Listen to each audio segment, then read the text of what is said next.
As we head into the fall fertilization season, I think there's a few things that we want to consider when we're putting on our fall fertilizers.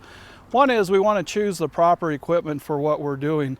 When it comes to fertilizer spreaders, there's two choices out there. We have drop spreaders or we have broadcast spreaders. And when we're working in towns around a lot of sidewalk, the drop spreader has its advantage, especially when we're right next to that sidewalk. And one of the things we want to consider is not getting our fertilizer onto the sidewalk to where it can wash down into our storm sewers and get into our lakes, rivers, and streams.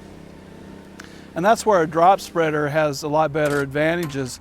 With the drop spreader, we can go right next to the edge of the sidewalk, and we're pretty confident that that fertilizer isn't going to get onto the sidewalk.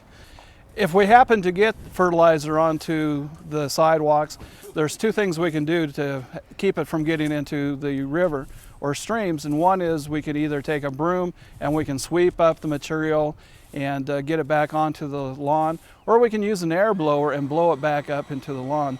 Both ways we're getting it back to the lawn to where it was designed to be, and thereby keeping it from getting into the streams, creeks, and rivers.